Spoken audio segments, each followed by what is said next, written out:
सनातन के नाम पर लोगों को बेवकूफ बनाना आज इस देश में एक प्रॉफिटेबल बिजनेस बन गया है। अभी एक न्यूज हर जगह वायरल हो रही है कि 10,000 साल पुराना शिव जी का त्रिशूल फिलीपींस में मिला है, 3,000 साल पुराना इंद्र का वज्र मिला है। ये सुनकर के कितना प्राउड फील होता है ना कि हमारा सनातन धर्म कितना पुराना और असली है और कितना डीप है, हम सोच भी नहीं सकते कि रामायण महाभारत इन सब पर यकीन बढ़ जाता है। और जब 10,000 साल पुराने एविडेंस मिलते हैं तो और गर्व होता है कि सनातन सिर्फ भारत तक सीमित नहीं था, ये साउथ ईस्ट एशिया में भी फैला हुआ था। लेकिन कुछ लोग हमारी इस आस्था और विश्वास का फायदा उठा करके बिजनेस बनाने का देखते हैं। ये न्यूज़ की 10,000 साल पुराना शिव जी का त्रिशूल मिला है, ये बहुत बड़े बड़े इन्फ्लुएंसर्स इस बात को कवर कर रहे हैं बिना सच जाने।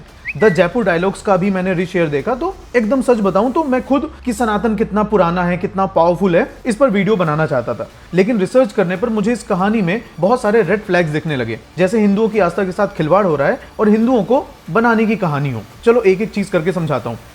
इस स्टोरी का सेंटर में एक आदमी है, सैयद शामिर हुसैन, जो खुद को एक रिसर्चर और बिजनेसमैन बताता है। इसको 2015 में फिलीपींस में माइनिंग के दौरान 10,000 साल पुराना शिव जी का त्रिशूल और इंद्र का वज्र मिला। यहां तक सब कुछ ठीक है, but the devil is in the details. जब तुम इसकी कहानी को थोड़ा डिग डाउन करते हो ना, तो सारे रेड फ्लैग्स तुम्हें दिखने लग जाते हैं और सबसे लास्ट वाला सबसे डेंजरस है। पहला रेड फ्लैग कि इसके अकॉर्डिंग 2016 में ये आर्टिफैक्ट्स फिलीपींस से दुबई के थ्रू इंडिया लाए गए। अच्छा, ये मिला मुझे फिलीपीन पराडा माउंटेन में, जहाँ पर गोल्ड और कॉपर की हमारी माइनिंग चल रही थी। फिर जो मनीला ले गए, मनीला में जाके मैं आर्कियोलॉजिकल डिपार्टमेंट में बताया कि ये चीज क्या मिली, तो बोले अरे ये तो भगवानों की मतलब हिंदूज करके बोले इंडिया आया। इंडिया लाने के इंडिया नहीं आया, मैं गया दुबई लेके गया। दुबई में मैं सोचा कि यहाँ से कुछ करेंगे, कुछ फ्रेंड्स ने बोला कि दुबई ले आओ।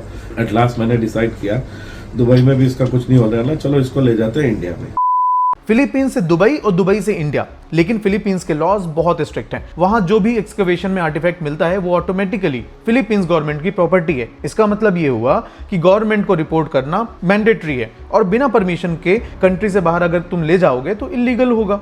तो सवाल सिंपल सा है कि अगर ये त्रिशूल लीगली इंडिया लाया गया है तो एक्सपोर्ट परमिट कहाँ है, फिलीपींस गवर्नमेंट का ऑफिशियल स्टेटमेंट कहाँ है? अभी तक कोई भी डॉक्यूमेंट पब्लिक डोमेन में अवेलेबल नहीं है। दूसरा रेड फ्लैग, 10,000 साल पहले फिलीपींस में हिंदू सिविलाइजेशन एग्जिस्ट ही नहीं करती थी। राइट विंग हिस्टोरियन हो या लेफ्ट विंग हिस्टोरियन, सभी के हिसाब से Hindu influence south east Asia में आया था 1500 से 2000 साल पहले। तो 10,000 साल पहले की टाइमलाइन मैच ही नहीं करती। और अभी तक जो मैंने पॉइंट्स बताए, ये दोनों पॉइंट्स सरफेस लेवल प्रॉब्लम्स है, रियल प्रॉब्लम तो अब स्टार्ट होती है। अब आते हैं तीसरे रेड फ्लैग पर। अगर कोई आर्टिफैक्ट 10,000 साल पुराने होने का क्लेम करता है तो सबसे पहला स्टेप क्या होगा? साइंटिफिक वेरिफिकेशन, जैसे carbon dating, metallurgical testing, laboratory reports, peer reviewed research papers. लेकिन यहाँ प्रॉब्लम यह है कि इनमें से कोई भी चीज पब्लिक में नहीं है, ना किसी लैब की रिपोर्ट, ना किसी यूनिवर्सिटी का वेरिफिकेशन, ना किसी आर्कियोलॉजिकल जर्नल में रिसर्च। अब होता यह है कि आर्कियोलॉजिकल जर्नल में रिसर्च यूं ही पब्लिश नहीं हो जाती।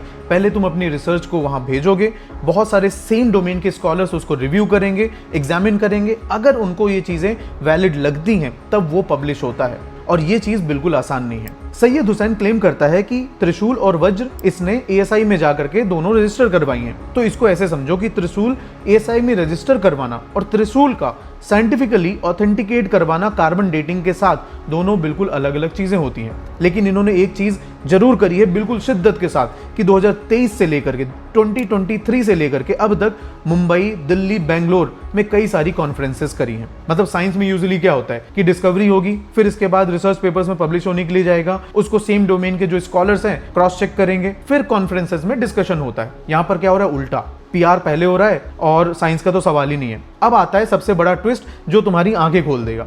10 जून को त्रिशूल और वज्र का ऑक्शन होने वाला है। त्रिशूल की स्टार्टिंग प्राइस है 500 करोड़ और वज्र की 250 करोड़, मतलब 750 करोड़ का ऑक्शन यहां से बोलियां लगना स्टार्ट होंगी। और यहीं पर कहानी सबसे ज्यादा सस्पिशियस हो जाती है कि जो रियल आर्कियोलॉजिस्ट होते हैं वो अपनी डिस्कवरीज का ऑक्शन नहीं करते, मतलब बेचने नहीं निकल जाते, बोली नहीं लगाते, वो अपनी डिस्कवरीज साइंटिफिक जर्नल्स में पब्लिश करते हैं। मैं खुद कई आर्कियोलॉजिस्ट से रिसेंटली मिला हूं, उनके लिए सिर्फ कोई ऑब्जेक्ट नहीं होता है कि कुछ मिल गया, रख लिया, बेच दिया। वो अपने काम की पूजा करते हैं, बेचते नहीं है। ये पूरा जो केस है ये एक वेल प्लान्ड पीआर स्ट्रेटजी लगता है कि पहले आस्था के नाम पर हाइप बना दो और फिर कई हजार करोड़ का ऑक्शन में बेच दो, पैसा कमा लो और लोगों को आस्था के साथ मतलब बेवकूफ बनाओ बेसिकली। और अगर अभी कोई आकर के मुझे बोलेगा कि तुम्हें पता नहीं है सनातन कितना पुराना है ब्ला ब्ला ब्ला, तो समझ लो भाई कि तुमसे ज्यादा मैं मानता हूं कि सनातन बहुत प्राचीन है और कितना पावरफुल है, लेकिन मुझे या तुम्हें कोई आस्था के नाम पर बेवकूफ बनाएगा ये बिल्कुल बर्दाश्त नहीं होगा।